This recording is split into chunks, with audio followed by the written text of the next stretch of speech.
Jehovah's Witnesses are a religion that emerged in the late 19th century, that is, 1,900 years after Jesus walked the earth. Despite this, they claim to be the only true followers of Christ. What do they base this claim on?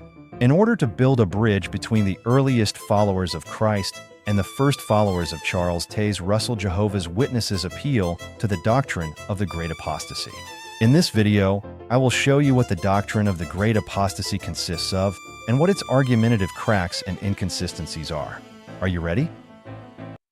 To begin, let's allow Jehovah's Witnesses themselves to explain what the doctrine of the Great Apostasy consists of. Let's watch the following video found on their well-known website, jw.org. Jesus foretold that after the death of his apostles, there would be a falling away from pure worship. That apostasy would be so extensive that genuine disciples would practically disappear until the conclusion of the system of things. This last sentence from the video is key. I quote verbatim, Jesus foretold that after the death of his apostles, there would be a falling away from pure worship. That apostasy would be so extensive that genuine disciples would practically disappear until the conclusion of the system of things. End of quote. Here is my question.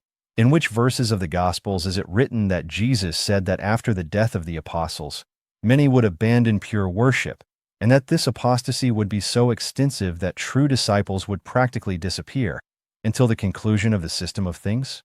The only evidence they rely on to say this is a verse that they do not even read in the video. They only put it on screen, and even then, they show it incompletely. It is Matthew chapter 13, verse 40. Why don't they do a complete review of that passage? Because nowhere in that passage does it say that after the death of the apostles there would be an apostasy so extensive that true disciples would practically disappear. So what does that verse actually say? I'll read it directly from the Witnesses' own Bible, the New World Translation.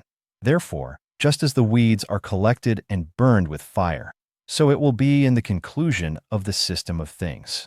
It is clear that the verse cited by the Witnesses as proof speaks of there being weeds at the conclusion of the system, but nowhere does it say that after the death of the apostles there would be an apostasy so extensive that true disciples would practically disappear. Those who are familiar with the scriptures will have noticed that the verse the Witnesses allude to is part of the explanation Jesus gives of his parable of the wheat and the weeds. If you are interested in verifying the full parable, I invite you to read Matthew chapter 13, verses 24 through 43 for yourself. When you do, you will realize that Jesus says that the wheat and the weeds would exist together until the conclusion of the system of things. But nowhere does he say that after the death of the apostles there would be an apostasy so extensive that true disciples would practically disappear. In short, Jehovah's Witnesses will always latch onto any verse to justify their doctrines. But we're not done yet. Allow me to tell you what the most important inconsistency of the doctrine of the Great Apostasy is. But before that, I have a message for you. If you believe my content is not of sufficient quality, then this message is not for you. But if, on the contrary, you believe my content is high quality and worth continuing to share on YouTube, allow me to talk to you about something I have not mentioned in the 56 videos I have made so far. Producing this type of content requires resources and a fairly high investment of time, contrary to what Jehovah's Witnesses maliciously claim, and they have said this in the comments. They say that creators of this kind of content make a lot of money. The reality is that, at present, YouTube is paying in this category about $7 for every 1,000 views. Take a look at the videos on my channel, and you will quickly get an idea of what that actually means. That leads me to make a proposal to you.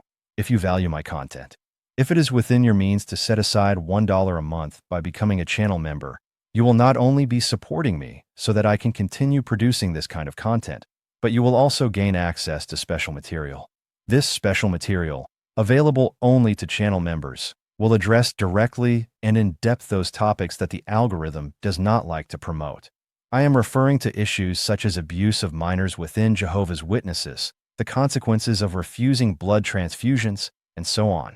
I am leaving the link in the description of this video so that you can become a channel member if you wish.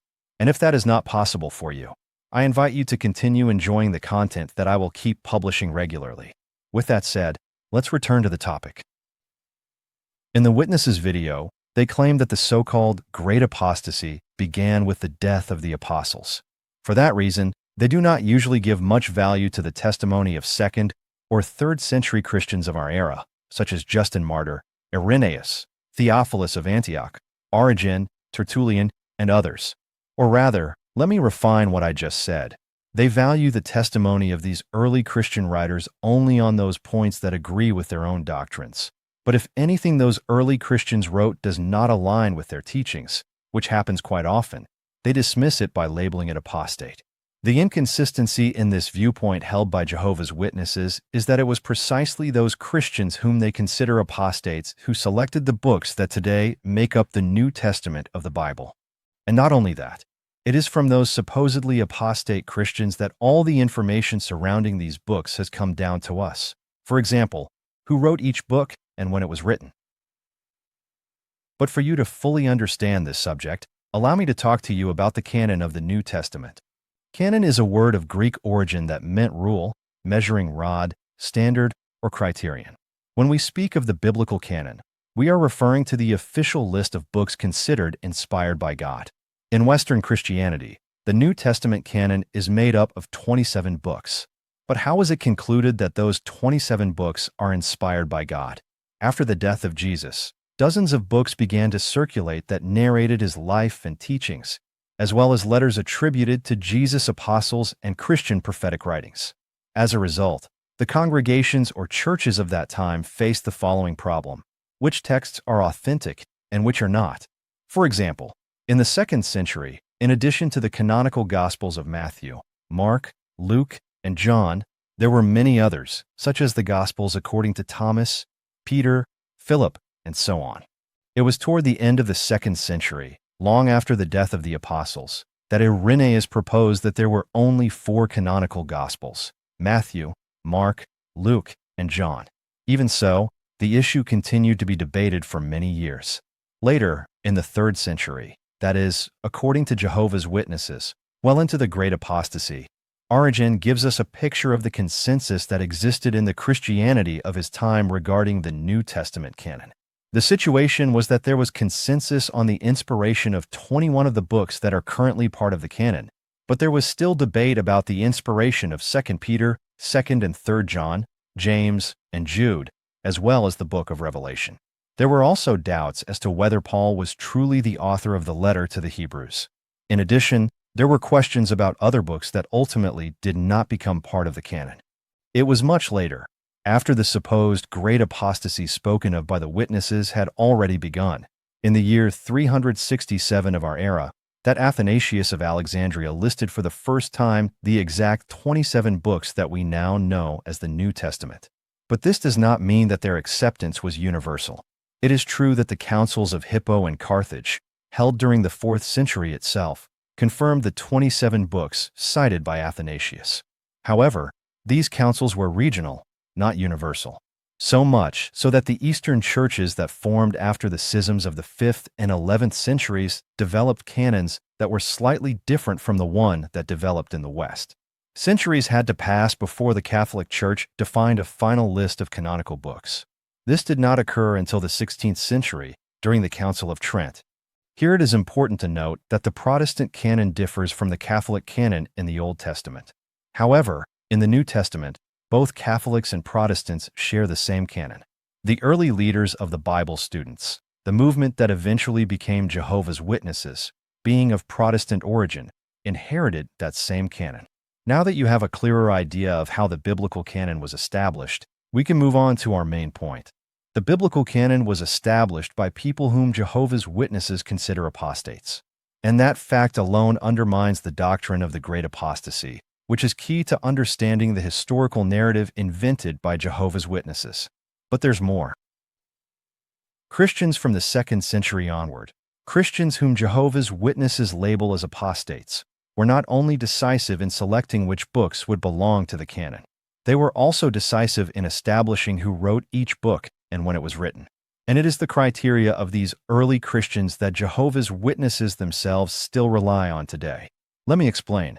When you begin reading the New Testament with the Gospel of Matthew, You simply assume that the book was written by Matthew because you read the title, Gospel according to Matthew. The point is that the Gospels were originally written without titles, just as they were written without divisions into chapters and verses. And the text of the Gospel itself does not reveal who its author was. The same is true of most of the books of the New Testament. Those titles, as well as the divisions into chapters and verses, were added by Christians years after the original writing. So once again, we are forced to rely on those Christians who lived after the death of the apostles, and whom Jehovah's Witnesses consider apostates, in order to establish the authorship and approximate date of writing of each book of the New Testament. Once again, the doctrine of the Great Apostasy collapses under its own weight. Moving on to another topic, would you like to learn about the techniques Jehovah's Witnesses use to help people? Then click on the video I'm leaving for you in the upper right corner. Bye.